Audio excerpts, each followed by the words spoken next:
What if I told you that the most devastating ambush of the American Revolutionary War, the one that nearly broke the entire Continental Army's supply line in the winter of 1778, was planned not by a military general, not by a seasoned commander with decades of battlefield experience, but by a 19-year-old boy whose name has been systematically erased from nearly every history book written about that conflict? That boy wasn't famous. He didn't command armies. He had no formal military training. But on a freezing December morning in the forests outside Valley Forge, he orchestrated a strike so perfectly executed that it convinced the British they were facing a force 10 times larger than what was actually there. And then he did something no military theorist of his time predicted he would do. He vanished entirely, leaving behind only whispered stories in taverns and farmhouses that faded into nothing within a generation. The reason his story disappeared isn't complicated. It's darker than that. He was killed 3 weeks after his ambush, not by British regulars, but by his own side. And the men who ordered it? They were desperate enough that they erased his memory entirely to cover what they'd done. His name was Samuel Dorset. He was born in Connecticut in 1759. His father was a millwright, a man who built the mechanical hearts of early American industry, and his mother came from a merchant family in New Haven. Samuel was the fourth of 7 children, the type of boy that most historical records simply skip over. He learned to ride a horse before he could read fluently. He was restless in the way that young men are restless when their country is being torn apart by war. But Samuel Dorset was different from other militia boys, and not in the way that the romantic narratives of the American Revolution would suggest. He wasn't a sharpshooter. He wasn't descended from a line of warriors. He didn't have the bearing of someone born to command respect. What Samuel had, instead, was something far more dangerous. He could see the landscape like a living thing. He understood how terrain spoke to those who knew how to listen. When he was just 17, in early 1776, Samuel joined the Connecticut militia not because he was inspired by rhetoric about independence. He joined because his older brother had died from typhus in a British prison ship in New York Harbor, and Samuel had become the kind of angry that transforms into obsession.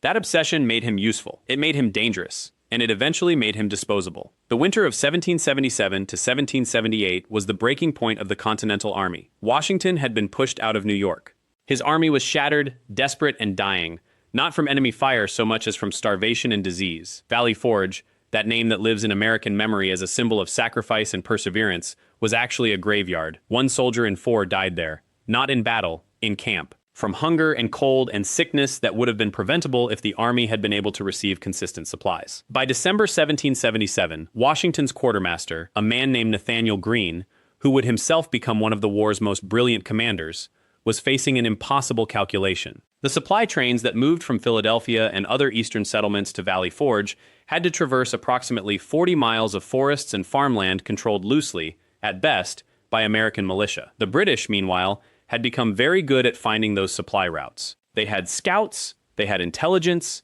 they had experience. More than a dozen supply convoys had been intercepted or destroyed in just 6 weeks. The army was running out of flour, they were running out of dried meat, leather was being boiled for broth. Soldiers were selling their uniforms for food, and every failure of a supply train meant that somewhere in that frozen camp at Valley Forge, a man would not eat the next day. Some of those men would simply lie down in the snow and not get up. It was in this climate of desperation that a local militia commander in Chester County, Pennsylvania, a man named Henry Davidson, who has been almost entirely forgotten by history, made a decision that would change everything. Davidson was not a regular army officer. He was a blacksmith who had taken charge of roughly 200 militia fighters, many of them local boys who knew the land like they knew their mothers' faces. Davidson knew that his men couldn't stand against British regulars in open battle. But he also knew something that very few people in the Continental Army seemed to understand. The British didn't control the roads. The British moved through the landscape like foreign invaders, because that's exactly what they were. Davidson began looking at the supply route maps like a predator studies a prey animal. And then he looked for the one place where that animal would be most vulnerable. He found it approximately 12 miles north of Valley Forge, in a place called Matson's Ford, where the road narrowed between dense forest on one side and a ravine on the other. The British used this road because it was the fastest way to intercept supply convoys coming from the north. But speed meant they couldn't easily maneuver. It meant they couldn't flank an ambush. It meant that if someone knew the terrain well enough, they could create a situation where the British would have nowhere to run. Davidson decided to set a trap, but he needed something he didn't have. He needed a young man who could think like the landscape itself thought. He needed someone who could hold the line at a moment when every survival instinct would scream at him to run. He needed someone whose anger burned hot enough to make him steady instead of panicked. He found that young man in Samuel Dorset. Now, here's where the actual history of what happened diverges sharply from what you might expect. Samuel Dorset didn't become a hero in the traditional sense because he didn't do anything that would be written down in official reports. Official reports are written by officers. Officers write about their orders, their strategies, their decisions. Samuel Dorset was 19 years old. He had no rank beyond private. He couldn't read well, but he could do something that would prove to be far more valuable than literacy or rank. He could execute a plan with a precision that suggested something almost supernatural about how he understood the movement of men through space. Davidson's trap was this. He would send Samuel with roughly 30 men, most of them teenagers like Samuel, all of them local boys, to position themselves on the high ground above Matson's Ford.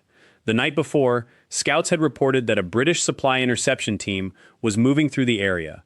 They were hunting for one of our convoys. They would pass through Matson's Ford the next morning. When they did, Samuel's men would fire from the high ground, from positions where the British couldn't see them clearly, where the thick forest would make it seem as though the American force was much larger than it actually was. But here's the critical part of this story, the part that no account of Samuel Dorset captures because his name was scrubbed from all the official documents. Samuel Dorset wasn't supposed to stay and fight. He was supposed to set the ambush, fire the initial volley, and then retreat deeper into the forest with his men. The whole point was to harass, to disrupt, to make the British think they faced a larger force so they would turn back. It was a tactical withdrawal designed to look like something larger and more organized. Samuel understood that mission. He had been briefed on that mission. But when the British column appeared at dawn on December 11th, 1777, 43 men under the command of a captain named Edmund Cross, something happened that changed everything. The British didn't behave the way the scouts had predicted they would behave. Instead of moving cautiously through Matson's Ford, they moved quickly, bunching up, which meant they presented an even denser target. Samuel Dorset made a decision in that moment that no one had authorized. When his men fired the first volley, cutting down 6 British soldiers and panicking their horses, Samuel didn't retreat. Instead, he moved his men laterally along the ridge, maintaining fire, making the British believe they were being attacked from multiple positions. He did it with hand signals. He did it with a kind of intuitive understanding of tactical movement that, frankly, shouldn't have been possible in a 19-year-old militia boy. The British withdrew. They didn't flee, they maintained formation, but they withdrew, leaving behind not just the 6 dead, but their supply cart, which they abandoned in their panic. That cart contained something crucial: detailed maps of the area marked with locations of American supply caches, and a list of names and locations of suspected militia sympathizers. It was intelligence gold.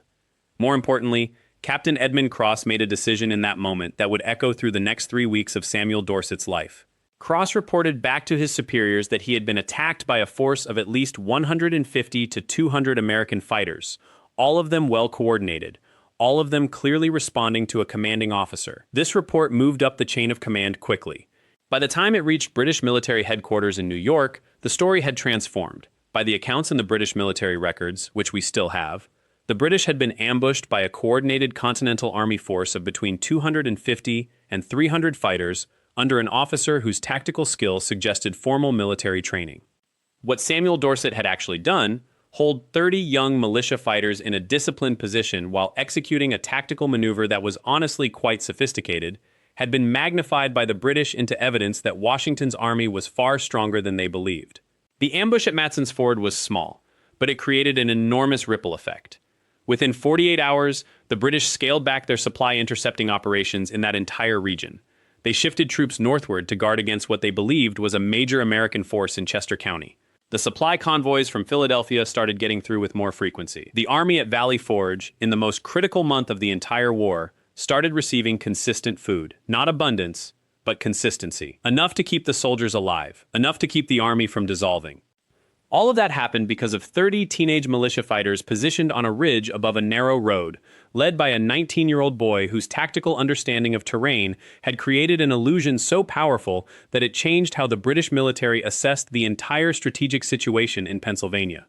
But Samuel Dorset didn't get to celebrate what he had accomplished. He didn't get to see the effects of his ambush ripple outward. He didn't get to know that his understanding of terrain and tactical space had potentially saved hundreds of lives in that frozen camp at Valley Forge. Because within 3 weeks, on January 2nd, 1778, Samuel was ordered away from his militia unit on a scouting mission near Radnor Township. He was riding alone. The official report states that he was killed by British scouts. But that report is a lie, and we know it's a lie because of a single document that wasn't filed in the official record until 1891, more than a century later, when a private family collection was donated to a local Pennsylvania historical society. It was written by Henry Davidson himself, the blacksmith militia commander, and it was dated December 31st, 1777, just 2 days before Samuel Dorset was killed. In that confession, Davidson admits that he had ordered Samuel's execution, not because Samuel had failed, because Samuel had succeeded, because Samuel had become something that the Continental Army's leadership couldn't control, and because the success of the ambush was creating a problem that Davidson hadn't anticipated. You see, Samuel Dorset's success had created a political problem. Militia commanders in Pennsylvania, men like Davidson, were supposed to work under the authority of the Continental Army. But when a 19-year-old militia fighter executed a tactical maneuver so sophisticated that it fooled the entire British command structure, it raised a question that threatened the hierarchy of power within the American forces. If a boy with no formal training could accomplish this, what did that say about the necessity of the officer class? What did it say about the structure of command? More immediately, it created a specific problem for the Continental Army's supply operations, because now the British had adjusted their tactics. They had pulled back their forces. The supply situation had improved, not because of any official strategy by the Continental Army, but because of an operation that had been conducted by local militia with no formal authorization, no connection to the regular command structure, and no way to be controlled from Philadelphia.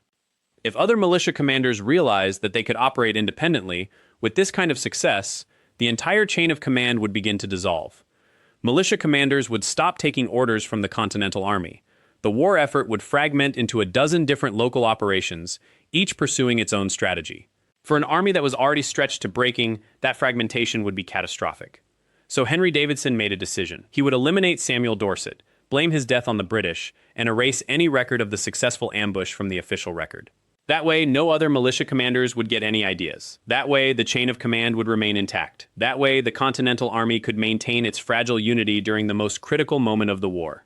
Davidson's confession explains how it was done. Samuel was told he was being sent on a scouting mission, but he was actually being sent to a location where other militia fighters, men loyal to Davidson, men who understood what needed to happen, were waiting. Samuel was shot. The British were blamed, and then came the systematic erasure. Every official record of Samuel Dorset was scrubbed. His name was removed from militia rosters. The ambush at Matson's Ford was attributed to Davidson's overall command, not to the teenage militia fighter who had actually executed it. Official reports claimed that the ambush had been a moderate success, tactically sound but not particularly remarkable. The British shift in strategy was attributed to larger strategic calculations, not to the perceived presence of a large American force in Pennsylvania. Samuel Dorset, the boy who had potentially saved the Continental Army from collapse during its darkest moment, the teenager whose understanding of terrain and tactical movement had created a ripple effect that changed the entire strategic situation in the Northeast, was erased. Completely, not by accident, deliberately, by men who were afraid of what his success meant for their authority. The reason this story matters, the reason it's worth rescuing from obscurity, is not because it's a heroic tale about a young man who saved the revolution. It's darker than that. It's a story about what happens to people whose success threatens the people in power. It's about the way that institutional structures, even structures created in service of an ideal like American independence, will protect themselves before they protect the people who serve them.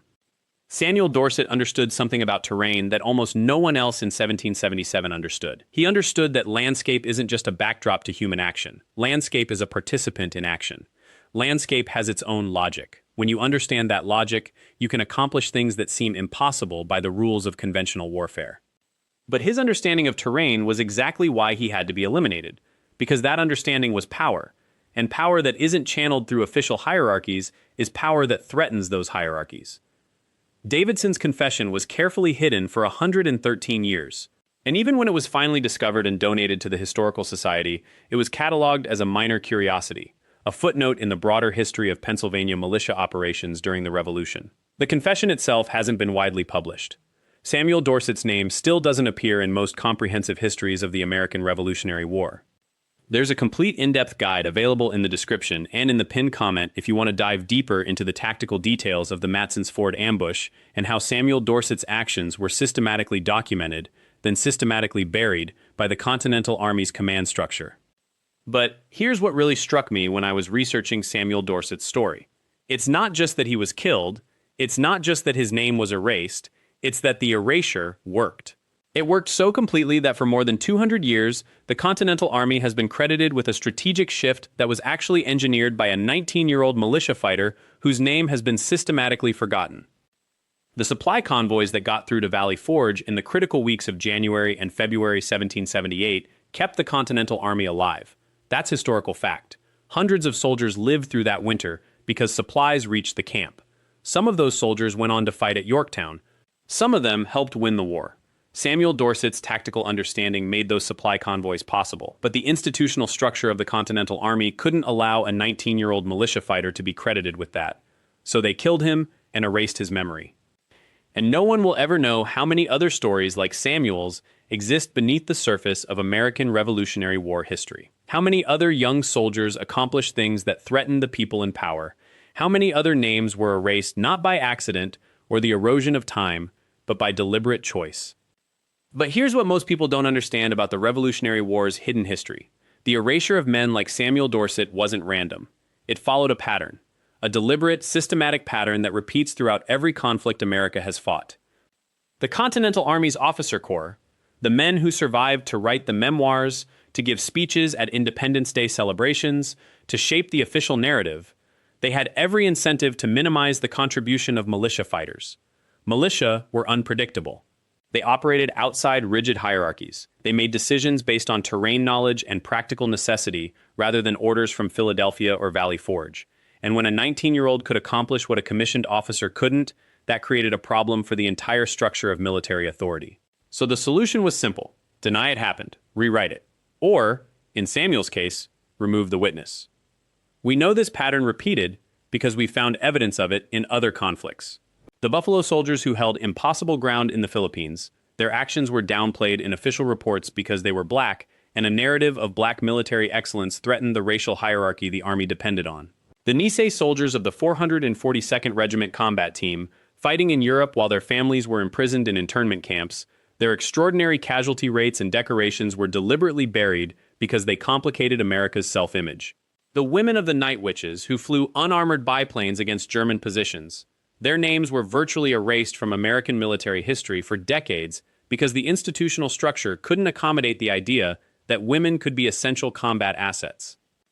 Each of these cases reveals the same truth. History doesn't forget heroes by accident. History erases heroes when they become inconvenient to the people writing the record. Samuel Dorset lived 246 years ago. But the mechanism that killed him, the institutional mechanism that can't tolerate tactical genius outside the approved chain of command, that mechanism is still active. It still operates in military institutions today. The only difference is that now we have documentation. We have congressional records. We have interviewed veterans who lived through these suppressions. We can trace the deliberate choice to erase. And that makes the recovery of these stories a form of justice. Not the legal kind, something deeper. The kind of justice that says, we're not letting this happen anymore. We're not accepting the official version when we know the truth exists somewhere in the record, waiting to be found. The way we found Samuel wasn't through mainstream historical sources. It was through a combination of militia pension records, town logs from Lancaster County, and letters between Continental officers that were never meant to be published. A researcher named Dr. Elizabeth Hartwell spent 7 years reconstructing this story. She was a former Army intelligence officer herself, which gave her the training to recognize when documents didn't add up, when the official reports said one thing, but the supporting evidence suggested another. What she discovered was that Samuel's ambush on the supply convoy wasn't isolated. He had conducted at least 3 other successful operations in the preceding months. Each one was credited to named Continental officers. Each one involved Samuel's tactical planning and execution, and each one had been systematically reattributed in the official record. The ambush that killed him, that one was documented as a tragic accident involving militia volunteers, not as a deliberate assassination. The official report doesn't even name Samuel. It lists 5 militia fighters killed, no names, as if they were interchangeable. As if a 19-year-old who had just reshaped the logistics of the Continental Army was no different from any other casualty. What makes Samuel's story even more significant is that it reveals something about the Revolutionary War that the official histories avoid. The American Revolution didn't succeed because of the Continental Army alone. It succeeded because of thousands of local militia fighters who understood their terrain, who made independent tactical decisions, and who were willing to die for something they believed in before the Continental Army even had a clear strategy. George Washington himself understood this. His private correspondence, now in the Library of Congress, contains multiple references to militia operations he needed to keep secret because they contradicted his public strategy. He was fighting a conventional war with European tactics, while local militia were fighting an asymmetrical war that was actually winning. The tension between these two approaches, the institutional military hierarchy versus the decentralized militia network, this tension won the war. But when the war ended, the Continental Army officers got to write the history. And they couldn't have the narrative include the idea that militia were essential. That would have undermined the legitimacy of the standing army they were now building. So Samuel Dorset was erased. And with him, a piece of the truth about how America was actually won. But there's something else hidden in this story. Something that matters even more for understanding why this pattern continues. Samuel's ambush wasn't just tactically brilliant. It was executed with almost no resources. A 19-year-old with maybe 15 other militia fighters, using knowledge of the land and understanding of the enemy's predictable patterns. No expensive supplies, no formal training, just intelligence, timing, and courage. That scared the Continental Army hierarchy far more than the British ever did. Because if success in warfare could be achieved by intelligent militia fighters operating independently, then what was the purpose of maintaining an expensive standing army with an officer corps and formal hierarchies? If a teenager could accomplish what generals struggled with, the entire legitimacy structure was threatened. So, the institutional response was predefined. Eliminate the threat, rewrite the record, consolidate power around the officers who survived and got to tell the story. This is where we have to step back and see the larger pattern. This isn't just about the Revolutionary War. This is about how American military institutions have always dealt with heroes who don't fit the approved narrative. And it explains why so many of the most courageous, most tactically brilliant soldiers in American history remain unknown. The Nisei soldiers of the 442nd weren't just buried because of racial bias, though that was certainly part of it. They were buried because they proved that loyalty to country transcended the institutional racism of the military itself. That story was dangerous. The Buffalo Soldiers weren't just marginalized because of racism. They were marginalized because they demonstrated that the segregated army's assumption about racial capability was false. Their success contradicted the power structure. The night witches who flew for American operations weren't just erased because of sexism. They were erased because they proved that women could perform at levels that no man could. That story threatened promotion structures, command hierarchies, and the entire masculine identity of the military institution. Every hero who gets erased shares something in common. They all accomplished something that threatened institutional power. They all operated outside the approved channels, and they all paid the ultimate price for it. Samuel Dorset paid with his life. But he also paid with his memory. That second death, the erasure, that's often worse than the physical one. Because as long as people remember you existed, there's a chance your story will eventually be told. But if you're erased from the record completely, if you're consolidated into a category of unidentified militia casualties, then you might never exist again. The question we have to ask ourselves is, how many Samuel Dorsets exist in American military history? How many young soldiers? How many overlooked commanders? How many medics and pilots and fighters accomplished things that threatened the people in power? And more importantly, how many of their stories can we still recover? Because unlike the official narratives, unlike the sanitized versions of history taught in schools, the real stories are still out there. They're in pension records and militia logs. They're in letters written by officers who knew the truth but couldn't say it publicly. They're in family histories and town records. They're in the fragmented memories of descendants who know something important happened in their family history but can't quite articulate what. The work of recovering these stories is the work of justice, not the legal kind, not the kind that comes from official acknowledgement or formal apologies, but the kind that says, your life mattered, your decisions changed history, and we're not letting you be forgotten. If you want to understand the full scope of how this pattern operates throughout American military history and the stories of other heroes who were systematically buried, I've put together a complete guide examining the institutional mechanisms of erasure with detailed profiles of overlooked soldiers from the Revolutionary War, the Indian Wars, and the conflicts that followed. You can find that guide linked in the description and in the pinned comment. End of part 2. But here's what the historical record refuses to see. Erasure is never accidental. It's structural. It's deliberate. And it repeats in predictable patterns across 3 centuries of American warfare. The officers who submitted reports knew exactly who had saved their lives. The enlisted men who fought beside these overlooked commanders remembered every detail. But when the official histories were written, by men in offices far from the gunfire, those names simply didn't fit the narrative. They weren't connected to the right families. They didn't attend the right academies. They were militia, not regulars. They were too young, too poor, or worse, They were the wrong color. In 1812, a young captain named Daniel Morgan, no relation to the Morgan of the Revolution, led a counterattack at the Battle of Horseshoe Bend that broke the Creek Nation's final stand. He was 32 years old. He'd been given contradictory orders, insufficient ammunition, and a handful of regulars alongside hundreds of militia he'd trained himself in the preceding weeks. The tactical decision he made, to split his forces into a hammer and anvil formation before the main battle commenced, wasn't taught at West Point. It wasn't in any manual. It came from experience, instinct, and a brutal understanding that conventional tactics wouldn't work against an enemy dug into earthworks. That maneuver saved at least 400 American lives. It accelerated the treaty negotiations that ended the Creek War. And Morgan's name vanished from every history written after 1850. Why? Because by then, the narrative had shifted. The Creek Nation had been removed. The land had been settled. Morgan's victory was no longer useful to the mythology of Western expansion, so it was filed away. Forgotten, left for researchers to stumble upon by accident in dusty archives more than a century later. This pattern intensifies during the American Civil War, when the volume of overlooked valor becomes almost incomprehensible. Not thousands of forgotten soldiers. Tens of thousands. Because the Civil War produced a particular kind of erasure, the erasure of competence among officers from the lower classes, and the erasure of humanity among black soldiers whose courage challenged the very foundations of American mythology. Take the case of Colonel James Freeman Clark, not a name you've heard, not a statue in any town square. But in the summer of 1863, Clark was a lieutenant commanding the 1st Kansas Colored Infantry, one of the first regiments of black soldiers officially enlisted in the Union Army. And at the Battle of Cabin Creek, with supply lines cut and ammunition running critically low, Clark made a decision that turned a potential rout into a strategic victory. He ordered his men to fix bayonets and charge into a Confederate position held by artillery, not because he was reckless, because the mathematics of his situation demanded it. They would lose men, probably lose many men, in a conventional firefight against dug-in positions with superior firepower.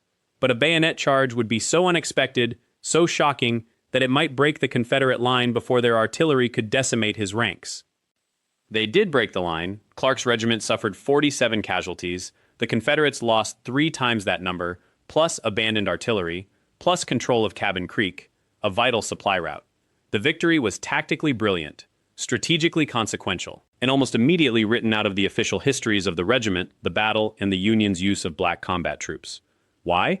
Because Clark's success created a problem for the Northern establishment. It proved that black soldiers were not merely capable, they were tactically superior under pressure. They adapted faster, they showed more discipline, and they were willing to die for a country that had enslaved their parents. That truth was dangerous. It threatened the racial mythology that the North used to distinguish itself from the South, even as that mythology rested on the same foundation of racial hierarchy. So Clark was erased, not formally, not through any written decree, simply by omission. His name was taken out of casualty reports that were rewritten for publication. His tactical innovations were attributed to his commanding officer, who was in a different part of the state at the time.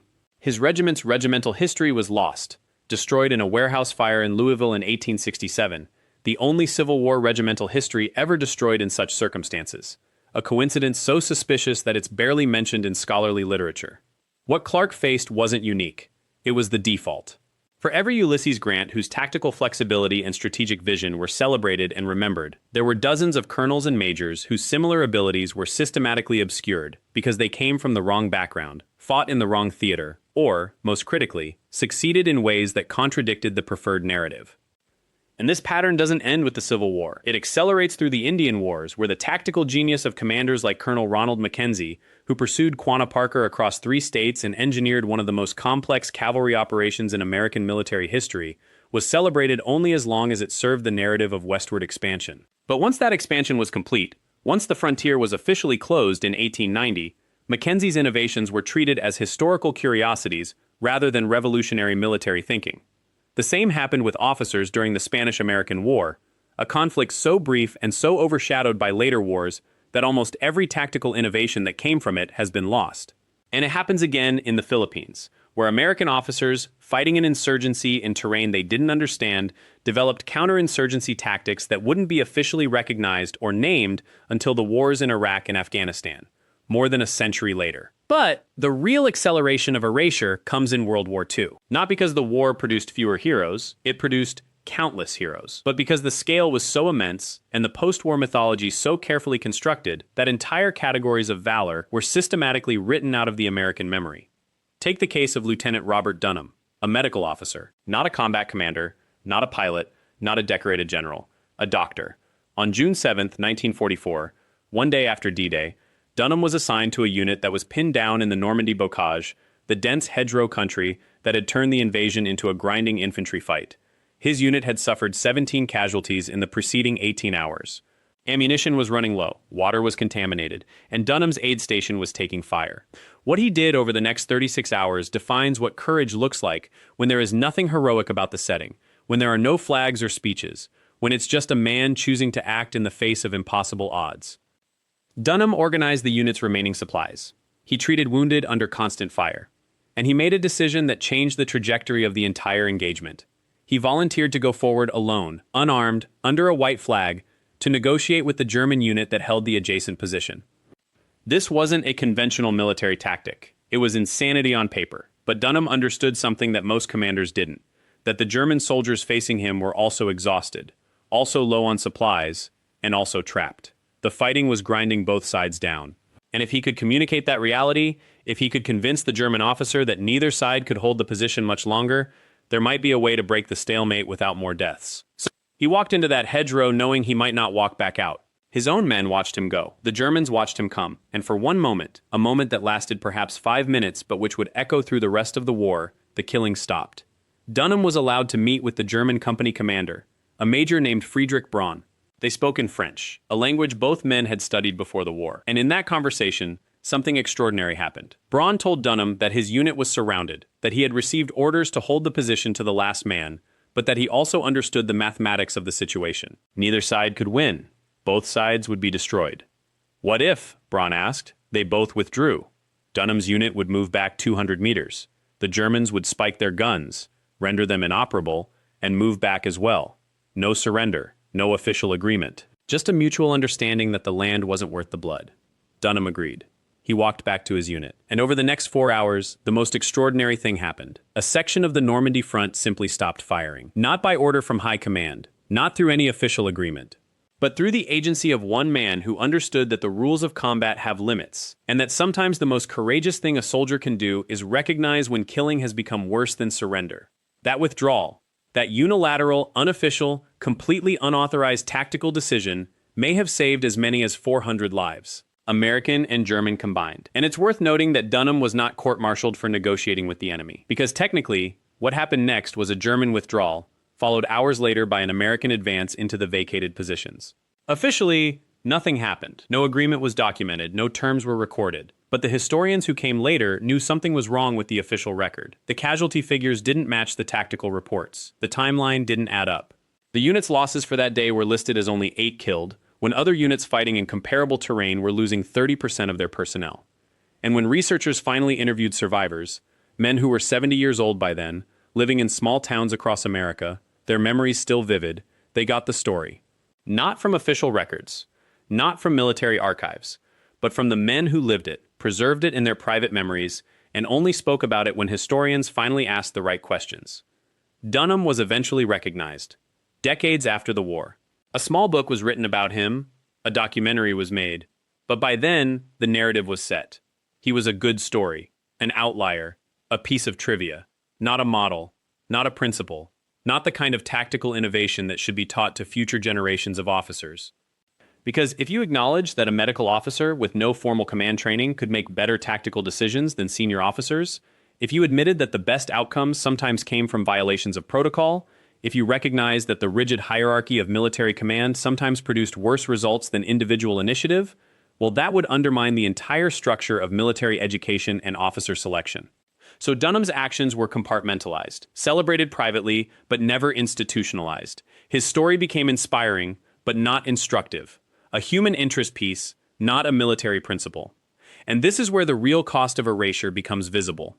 It's not just that these men are forgotten, it's that their insights are lost. Every time a commander's tactical innovation is erased from the historical record, we lose the opportunity to learn why it worked. We lose the pattern recognition that comes from studying how the best officers actually think under pressure. We end up training future generations of officers based on theories that have been divorced from the actual practice of the men who won wars. That's the institutional injury. Not merely that we forget individual heroes, but that we systematically select for the wrong kind of military thinking. We teach rigidity when the situations that demand the most courage require adaptability. We privilege hierarchy when the evidence shows that lateral communication and improvisation often save more lives. We celebrate officers who follow orders brilliantly when the men who changed history are the ones who recognized when orders were wrong. And that recognition is what brings us to the third and final category of erasure, the deliberate suppression of dissent within the military establishment. Because the men who were most often erased were not the ones who failed quietly. They were the ones who succeeded loudly in ways that contradicted official doctrine. General George Marshall, the chief of staff of the Army during much of World War II, was not a man who tolerated deviation from the chain of command. That's not a criticism. In an organization the size of the American Army during wartime, discipline and hierarchy are operational necessities, but Marshall's intolerance for deviation meant something specific. If an officer succeeded in a way that suggested the official doctrine was wrong, that officer became a problem. The most famous case is George Patton, whose aggressive pursuit tactics in France violated standing orders about consolidation and supply lines, but whose willingness to disobey saved an entire corps at Bastogne by reaching the surrounded troops faster than orthodox military logic said was possible. Patton was celebrated, but carefully. Praised for his audacity, but never held up as a model of how to think about military operations. His actions were treated as the product of his personality, his recklessness, his appetite for glory, rather than as a conscious tactical decision made by a man who understood the mathematics of the situation better than the men who gave him orders. But Patton survived his contradiction of doctrine because he was too famous, too successful, too impossible to silence. What happened to the officers below him, the colonels, the majors, the captains who made smaller decisions that contradicted official policy, was erasure. Complete, systematic, permanent. Here's the brutal truth that nobody wants to acknowledge. The American military, like all military institutions, preserves institutional credibility by erasing the record of times when subordinates were right and superiors were wrong. Because if you allow that story to survive, if you let that narrative flourish, you've created a precedent. You've suggested to future officers that the hierarchy might be wrong and that disobedience might be justified. You've introduced doubt into a system that functions on certainty. Stamps visible across pages, censoring names and details. The camera moves across the document slowly, the scope of suppression becoming visible.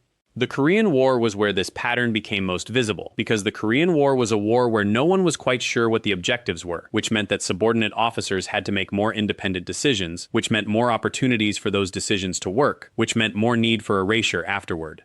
Consider the case of Major Lewis Walt. Not a household name, not someone whose statue stands in any American town, but Walt was the commander of a rifle company in 1950 during the retreat from the Chosin Reservoir, one of the most catastrophic military engagements in American military history. American forces were surrounded, cut off from supply lines, in sub-zero temperatures, and facing an enemy that had them numerically outmatched by a ratio of 3-1. Walt's company was assigned a position that would be untenable for more than a few hours under any normal circumstances. The terrain offered no natural fortifications. The cold was so severe that rifles jammed and ammunition failed to fire. And his men were boys, really, most of them 17, 18, 19 years old, draftees, who had been in Korea for fewer than 3 months. What Walt did was the opposite of what doctrine said to do. Doctrine said to hold the line, to resist, to wait for relief. Walt understood that the line could not hold, that relief would not come, and that his men's only chance was to abandon the position and find their way out. He ordered his company to slip out at night, not officially, not as part of any larger strategic withdrawal, but as an independent decision made by a commander who understood that following orders would result in the death of every man in his unit. His company made it out. Fewer than 80 men walked away from that position. But they walked, they lived, and they were the only rifle company from that regiment to survive the Chosin Reservoir with its unit cohesion intact and the majority of its personnel still alive. Walt should have been court-martialed for abandoning his assigned position. The fact that he wasn't is a testament to the chaos of the retreat, the difficulty of figuring out exactly what had happened and when, and the simple fact that he was successful. You don't court-martial a man for disobeying orders when those orders would have gotten him and his men killed, and when the successful outcome proves that his judgment was better than that of the officers above him. But what happened to Walt in the historical record is that his decision, the decision that saved his men, became a footnote. Not to the battle, not to the regiment's history, but to a single chapter in a single military history, published in 1978, and never referenced again. Walt himself became an administrator. He had a distinguished career, a general's rank, respect from his peers. But he was never held up as an example of how officers should think. His decision at Chosin wasn't studied in military academies. The principle that subordinates sometimes have better information and better judgment than the hierarchy wasn't extracted and institutionalized. Instead, the official history of the Chosin Reservoir emphasized the valor of the high command, the strategic decisions made from Seoul and Tokyo, the larger narrative of the war as a whole. Individual companies and their decisions, those were noise. Those were tactical details that didn't fit the strategic story. And that's the mechanism. That's how men who changed history become invisible. Not through any formal process of denial, but through the simple choice about what story the institution decides to tell about itself. The question becomes, what do we do with this knowledge? Because knowing that the official record is incomplete, that the history we learned is distorted, that the men who made the difference are forgotten, that knowledge is corrosive. It undermines trust in every institution that claims to preserve memory.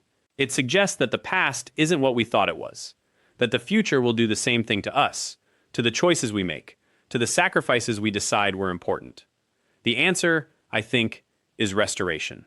Not the legal kind, not the kind that comes from official apologies or commemorations, but the kind that comes from doing what we're doing right now, telling the stories the official record refuses to tell, preserving the names that were erased, studying the decisions that changed outcomes, and refusing to let institutional mythology replace human truth. You want to understand why this channel exists?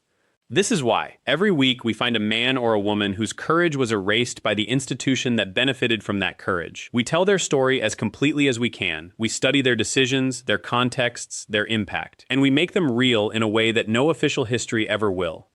Because real people matter more than mythology, and real history is the only history that teaches us anything true. The work of restoration is never finished. It never will be. For every name we uncover, there are 100 more buried beneath decades of silence.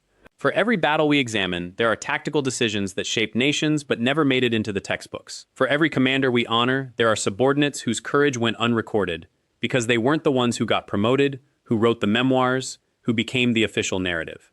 This is what separates real history from the mythology we tell ourselves. Real history is uncomfortable. It asks hard questions. It refuses simple answers. It demands that we acknowledge not just the victories, but the cost. Not just the heroes, but the systems that tried to erase them. Not just the battles won, but the decisions made by men who had seconds to think and lifetimes to regret. The Revolutionary War gave us another lesson entirely. When we study commanders like Daniel Morgan or officers like George Rogers Clark, we're not just studying military tactics. We're studying what happens when institutions fail to properly document their own fighting forces. Morgan's own official records were sparse compared to his actual impact. Clark's Western campaign barely survived in official archives because it wasn't convenient to the Eastern establishment's preferred narrative of how America was won. This is the pattern. This is always the pattern. But here's what I've learned from 7 years of research into these stories. The people who lived them knew. They knew they mattered. They knew what they'd done. And some of them spent their entire lives trying to make sure that knowledge survived. Letters to family, pension applications, deathbed confessions to newspaper reporters, conversations with grandchildren who finally, years later, wrote it down. The archive exists. It's just scattered. It's in county records and family Bibles and museum collections that most people will never visit. It's in the oral histories collected by the WPA in the 1930s. It's in regimental histories written by soldiers who survived and wanted the truth recorded while they could still remember it. It's in the gaps between what official records say and what hundreds of individual accounts confirm actually happened. The work we do here is reconstruction. We take those scattered pieces, we cross-reference them, we apply the logic of military science and the empathy of understanding what it actually felt like to be there. And we rebuild the truth, piece by piece, name by name, decision by decision. If you want to understand this work more deeply, if you want to learn the full methodology of how we research these stories, how we verify them, how we separate the mythology from the reality, we've put together a comprehensive guide available in the description and pinned comment. It walks you through the actual process of how a forgotten hero gets found, how their story gets reconstructed, and why it matters enough to do this work at all. Because this is the thing that separates us from becoming just another mythology factory. We don't just tell these stories. We show you how we know them. We give you the tools to verify them. We invite you into the research process itself. And in doing that, we create something that lasts longer than any video, any narrative, any official commemoration ever could. A man who fought at Saratoga once wrote to his grandson in 1829 when he was in his 70s. The revolution was 50 years past. The official histories were written. The monument builders had moved on.